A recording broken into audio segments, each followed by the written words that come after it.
ناظرین، آج کل باربیکیو، برگر، سموسا، پکوڑا، اس طرح کی تلی ہوئی چیزیں کھانے کی وجہ سے کولیسٹرول اور دل کی بیماریاں بہت زیادہ ہو رہی ہیں۔ دراصل کولیسٹرول ہوتا کیا ہے، پہلے یہ جان لیجئے۔ کولیسٹرول چکنائی یا چربی کی وہ قسم ہے جو جگر بناتا ہے۔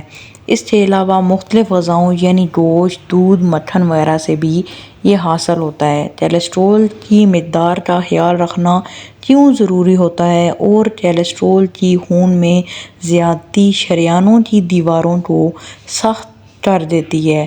یہ سب ہونے کی وجہ سے خون کے بہاؤ میں رکاوٹ پیدا ہوتی ہے اور دل کی بیماریاں، خاص طور پہ انجائنا یا ہارٹ اٹیک وغیرہ ہونے کا خطرہ ہوتا ہے۔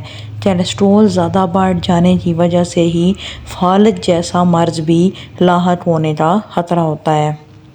اکثر جن لوگوں کو فالج ہوتا ہے، کولیسٹرول کی مقدار ان کے جسم میں زیادہ ہو جاتی ہے۔ اب ہم آپ کو بتائیں گے کہ کولیسٹرول کی اقسام کون سی ہیں۔ کولیسٹرول کی بنیادی طور پر 3 طرح کی اقسام ہوتی ہیں۔ کولیسٹرول ایچ ڈی ایل بہت خطرناک ہوتا ہے اور اس کی کمی انسان میں نہیں ہونی چاہیے، نہ ہی اس کی زیادتی ہونی چاہیے۔ دوسرے نمبر پر سب سے زیادہ آنے والا کولیسٹرول، جو کہ لیپڈز ٹیسٹ میں جو نہار منہ کیا جاتا ہے، وہ ہے ایل ڈی ایل کولیسٹرول۔ یہ خون میں زیادہ ہو جائے تو دل کے لیے بہت زیادہ خطرناک ہوتا ہے۔ تیسرے نمبر پہ کولیسٹرول ہوتا ہے ٹی ڈی۔ اس میں اگر زیادتی ہو جائے تو یہ بھی بہت نقصان دہ ہوتی ہے۔ کولیسٹرول کم کرنے کا طریقہ کیا ہے؟ روزانہ باقاعدگی سے ورزش کریں۔ اگر آپ یہ سمجھتے ہیں کہ آپ گھر کا کام کاج یا آفس کا کام کاج کر رہے ہیں اور یہ آپ کی ورزش ہو رہی ہے تو آپ بالکل غلط سوچ رہے ہیں۔ ورزش کرنے کا طریقہ یہ ہے کہ صبح سویرے جب سورج نکل رہا ہو اس ٹائم آپ تقریباً 2 کلومیٹر یعنی کہ 13 سے 17 منٹ لگاتار سیدھا چلیں، یا پھر شام کے ٹائم جب سورج غروب ہو رہا ہو، جب ٹمپریچر درمیانہ ہو، اس ٹائم اپنی ورزش کا اسکیڈول رکھیں اور ورزش کرتے ہوئے پانی صرف پئیں۔ اس کے علاوہ کوئی اور چیز مت کھائیں۔ خوراک میں احتیاط بہت ضروری ہے۔ اگر آپ چکنائی والی چیزیں کھاتے ہیں تو وہ کھانی آپ چھوڑ دیں۔ پراٹھا بالکل بھی مت کھائیں۔ اکثر لوگوں کو عادت ہوتی ہے وہ ناشتے میں پراٹھا استعمال کرتے ہیں۔ آپ پراٹھا کھانا چھوڑ دیں۔ سادہ روٹی کے ساتھ آپ انڈا لیتے رہیں۔ انڈا غذائی قلت نہیں ہونے دیتا۔ کچھ لوگ جب کولیسٹرول بڑھ جاتا ہے انڈے کا استعمال بالکل ختم کر دیتے ہیں، جو کہ ان کے اندر بہت سی بیماریاں اور مختلف آئرن وغیرہ کی کمی پیدا کر دیتے ہیں۔ تیسری اور اہم چیز، سگریٹ نوشی سے پرہیز کریں، شراب نوشی سے پرہیز کریں۔ اسی طرح آپ بالکل بھی کوئی بھی قسم کی سپاری یا نسوار وغیرہ کا استعمال نہ کریں۔ ادویات جو ڈاکٹر آپ کو دے وہ استعمال ضرور کریں، لیکن ان ادویات کو انہی ہدایات کے مطابق استعمال کریں۔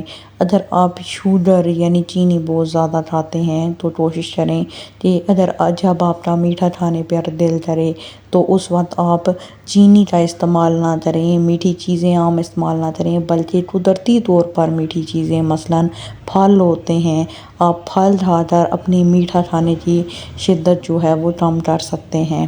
کولیسٹرول کا بڑھ جانا انسان کی زندگی کو کم کر دیتا ہے۔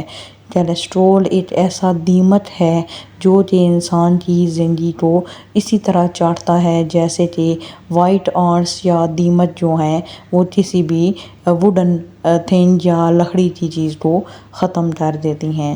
کولیسٹرول کو ختم کرنے کے لیے اگر آپ ان بنیادی ٹپس پر عمل کریں گے تو آپ بہت جلد فائدہ پائیں گے۔ مثال کے طور پہ آپ کے سامنے ایک طرف ایک ٹکڑا روٹی کا بھگو دیا جائے پانی میں اور دوسری طرف ایک پراٹھے کا ٹکڑا بھگو دیا جائے پانی میں، تو آپ کیا محسوس کریں گے؟ آپ یقینی طور پہ 2 گھنٹے کے بعد بھی دیکھیں گے تو پراٹھے کا ٹکڑا توڑنا بہت مشکل ہوگا، جبکہ سادہ روٹی بالکل گھلنے لگ جائے گی۔ یہی حساب ہمارے معدے کے ساتھ ہے، اگر ہم اس میں تلی ہوئی چیزیں بھیجیں گے تو ہمارا معدہ اس چیز کو اچھے طریقے سے ہضم نہیں کر پائے گا، اور کیلسٹرول جیسی بیماریوں کے ساتھ ساتھ ہم معدے کی بیماریوں کا بھی شکار ہوں گے۔ ہمارا چینل ہے ہی ہیلتھ ٹپس کے بارے میں، جس میں ہم دل کے امراض اور کینسر کے امراض کے بارے میں اور ان سے بچاؤ کے بارے میں بتاتے ہیں۔ برائے مہربانی اگر آپ کو ہماری ویڈیو اچھی لگے تو چینل لازمی سبسکرائب کریں۔ شکریہ۔